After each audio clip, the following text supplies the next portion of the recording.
Let's talk about the companies in India, and here I'm talking about EPC companies that have exposure to the Middle East that are taking a bit of a battering. And the question is, are they going to be able to adjust for this?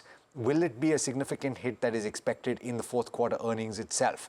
Rohit Singhania, co-head of equities at DSP Mutual Fund and the fund manager of DSP Tiger, is joining us this morning. Rohit, this is the reason why we wanted to speak to you today, because you look at this scheme, and it's a pretty old scheme that looks at some of the foremost infrastructure EPC players in the country.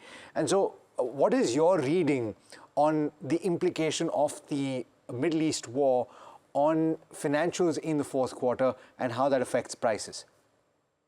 Thank you for having me here. I think, we are still watching the situation, trying to speak to companies. Companies on their side also, they're trying to evaluate, in terms of what's the on-ground realities. So whatever little feedback we have from them and from, channel checks, I think few areas the work is completely on stop. Few it's continuing. The good part is, we are not seeing, people wanting to leave the country and come back to India, the construction workers over there.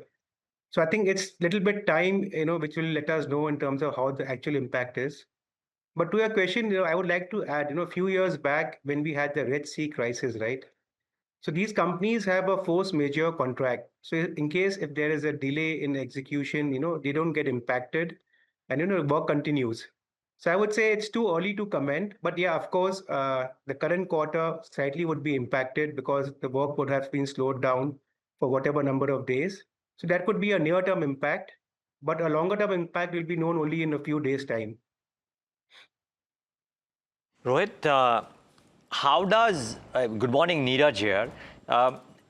Would it therefore suffice to say that because the long-term impact is not known, but there very likely will be some bit of an impact, that the earnings of some of the large businesses which have, or some of the businesses which have got a larger Middle Eastern exposure could get impacted, if not in quarter four, then quarter one?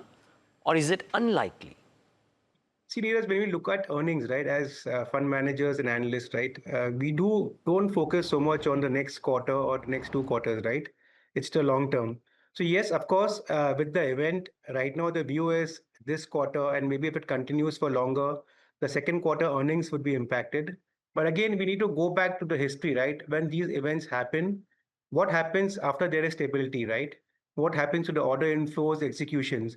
So that only time will say, as I said, every day there's a new news, right? Whether, it'll continue for a few weeks, few days, or it could continue for months. So I would say rather taking that call of 1-2 quarter, I would say right now it's a wait and watch situation. If it continues for longer, then you worry about the first half of fiscal year 27. But yeah, definitely we would see some impact in this quarter for sure. Got it. So, okay, Rohit, I completely agree that you look at the long term.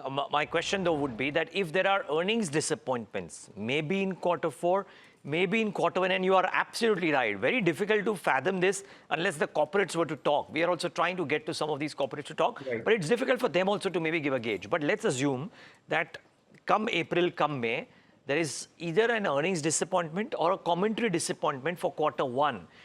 Could that bring about a valuation and a price fall into these, and therefore would it be prudent to invest into some of these names which have come off from those highs maybe a bit later as opposed to now? How would you wrap your head around that, because you are in that business of investing? What are you doing currently? Right. So Neeraj, I would like to answer your question in a broader framework, right?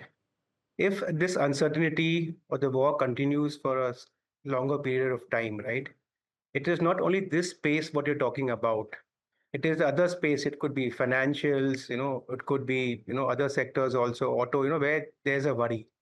For example, today we are just focusing on infra, right? Look at the issue we are facing on the gas supplies. We get almost